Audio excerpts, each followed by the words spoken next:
വേഗം വരുന്ന നമ്മളുടെ കർത്താവായ യേശുക്രിസ്തുവിൻ്റെ ധന്യനാമത്തിൽ എല്ലാവർക്കും സ്നേഹവന്ദനം. സങ്കീർത്തനം 146 മൂന്നാം വാക്യം ഇപ്രകാരമാണ്: നിങ്ങൾ പ്രഭുക്കന്മാരിൽ ആശ്രയിക്കരുത്, സഹായിക്കുവാൻ കഴിയാത്ത മനുഷ്യപുത്രനിലും അരുത്. പിന്നെ നാം ആരിലാണ് ആശ്രയിക്കേണ്ടുന്നത്? സങ്കീർത്തനം 118:8-9 വാക്യം: മനുഷ്യനിൽ ആശ്രയിക്കുന്നതിനേക്കാൾ യഹോവയിൽ ആശ്രയിക്കുന്നത് നല്ലത്. പ്രഭുക്കന്മാരിൽ ആശ്രയിക്കുന്നതിനേക്കാൾ യഹോവയിൽ ആശ്രയിക്കുന്നത് നല്ലത്. മനുഷ്യനിലും പ്രഭുക്കന്മാരിലും ആശ്രയിക്കരുത്, പിന്നെയോ യഹോവയിൽ ആശ്രയിക്കണം.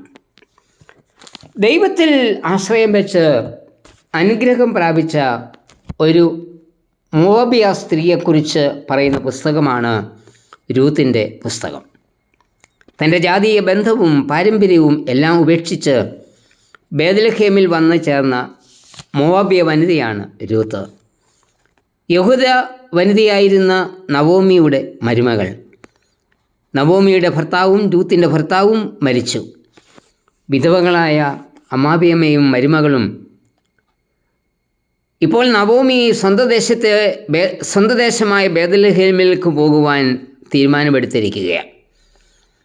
അമ്മാവിമ്മയോടൊപ്പം പോകുവാൻ മരുമകൾ രൂത്തും തീരുമാനിച്ചു. രൂത്ത് മടങ്ങിപ്പോകണം എന്ന് നവോമി നിർബന്ധിക്കുമ്പോൾ രൂത്ത് പറയുകയാണ്: നീ പോകുന്നിടത്ത് ഞാൻ പോരും, നിൻ്റെ ജനം എൻ്റെ ജനം, നിൻ്റെ ദൈവം എൻ്റെ ദൈവം, നീ മരിക്കുന്നിടത്ത് ഞാനും മരിച്ച് അടക്കപ്പെടും. രൂത്ത് 1:16-17 വാക്യങ്ങൾ.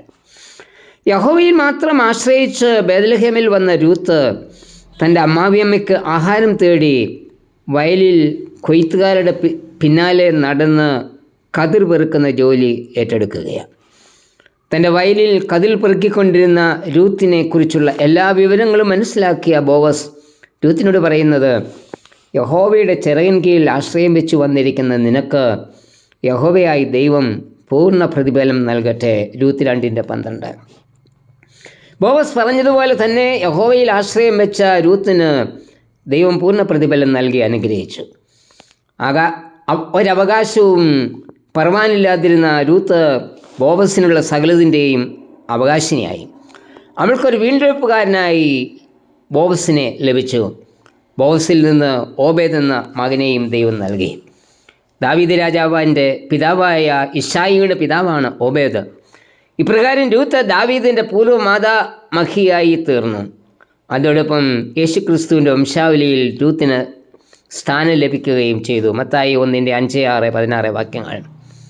രൂത്തിന് ലഭിച്ച പൂർണ്ണ പ്രതിഫലമാണ് യേശുക്രിസ്തുവിൻ്റെ വലിയമ്മ എന്ന സ്ഥാനം. യഹോവയിൽ പൂർണ്ണാശ്രയം വയ്ക്കുന്നവർക്ക് അവൻ തൻ്റെ പൂർണ്ണ പ്രതിഫലം തന്നെ നൽകും എന്ന് ഈ സംഭവം വിളിച്ചറിയിക്കുന്നു. ദാവീദ് ദൈവത്തോട് പറയുന്നത്: നീ എനിക്ക് സഹായമായി തീർന്നല്ലോ, നിന്റെ ചിറകിനിൽ ഞാൻ ഘോഷിച്ചാനന്ദിക്കുന്നു. സങ്കീർത്തനം 63:7. എല്ലാ ആശയും നഷ്ടപ്പെട്ട് ദാവീദ് യഹൂദ മരുഭൂമിയിൽ ഉഴന്ന് നടക്കുന്നു. ദാവീദിനെല്ലാം പ്രതികൂലമായിരിക്കുന്നു. പ്രതികൂലത്തിൻ്റെ കാരണക്കാരൻ സ്വന്തം മകനായ അബ്ശാലോമും. ദാവീദിനെതിരായി ഒരു സംഘത്തെ കൂട്ടി അബ്ശാലോം സ്വയം രാജാവായി തീർന്നതാണ് പ്രതികൂലം. തൽഫലമായി ജീവനെ ഭയപ്പെട്ട് ദാവീദ് മരുഭൂമിയിൽ ഒളിച്ചു പാർക്കുകയാണ്. വിശുദ്ധ മന്ദിരത്തിൽ ദൈവത്തെ ആരാധിക്കുന്നതിനോ ദൈവമഹത്വം ദർശിക്കുന്നതിനോ ഇപ്പോൾ ദാവീദിന് സാധിക്കുന്നില്ല. ഈ ഒരു സാഹചര്യത്തിൽ ദാവീദിൻ്റെ പ്രാർത്ഥന: എന്നെ കൊള്ളയിടുന്ന ദുഷ്ടന്മാരും എന്നെ ചുറ്റിവളയുന്ന പ്രാണശത്രുക്കളും എന്നെ പിടിക്കാതെ വണ്ണം നിന്റെ ചിറകിൻ്റെ നിഴലിൽ എന്നെ മറച്ചു കൊള്ളണമേ. സങ്കീർത്തനം 17:8-9 വാക്യങ്ങൾ. ദൈവത്തിൽ ആശ്രയിച്ച ദാവീദ് ദൈവത്തിൻ്റെ ചിറകിൻ നിഴലിൽ സുരക്ഷിതത്വം കണ്ടെത്തി. പ്രതികൂലങ്ങളെ അനുകൂലമാക്കി സുരക്ഷിതത്വത്തിലേക്ക് നയിക്കുവാൻ കർത്താവിനല്ലാതെ മറ്റാർക്കും കഴിയില്ല. കർത്താവിൽ പൂർണ്ണാശ്രയം വയ്ക്കുന്നവർ കർത്താവിൻ്റെ കരങ്ങളിൽ സുരക്ഷിതരാണ്. മരുഭൂമിയിൽ ഇസ്രായേലിനെ സുരക്ഷിതമായി നടത്തിയത് ഈ ദൈവമാണ്. പകൽ മേഘസ്തംഭത്തിലും രാത്രി അഗ്നിസ്തംഭത്തിലും കൂടെ ഇരുന്ന് അവൻ അവരെ വഴി നടത്തി. മുൻപിൽ കണ്ട ചെങ്കടലിനെ പിളർന്ന് ഈ ദൈവം അവർക്കായി ഒരു വഴിയൊരുക്കി. അവരെ പിന്തുടർന്ന ഫറവോനെയും അവൻ്റെ സൈന്യത്തെയും കുതിരകളെയും രഥങ്ങളെയും ചെങ്കടലിൽ മുക്കിക്കളഞ്ഞതും ഈ ദൈവം തന്നെയാണ്. ദൈവം അബ്രഹാമിന് വാഗ്ദത്തം ചെയ്തു, കനാൻ നാട് അവർക്ക് അവകാശമായി നൽകുമെന്ന്. അത് നൽകിയതും ഈ ദൈവം തന്നെയാണ്. കർത്താവിൽ ആശ്രയിക്കുന്ന തൻ്റെ മക്കൾക്ക് ഒന്നിനെയും ഒരു ശക്തിയെയും പേടിക്കേണ്ടതില്ല. സങ്കീർത്തനക്കാരൻ പറയുന്നത്, യഹോവ എൻ്റെ പക്ഷത്തുണ്ട്, ഞാൻ പേടിക്കുകയില്ല. മനുഷ്യൻ എന്നോട് എന്ത് ചെയ്യും?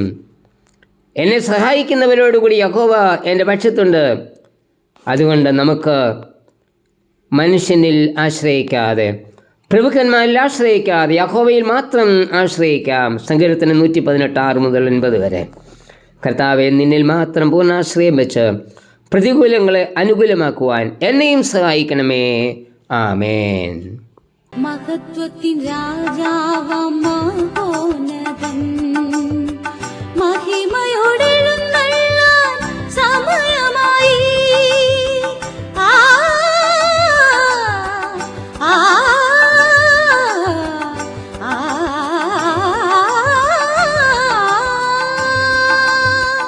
മഹത്വത്തിൻ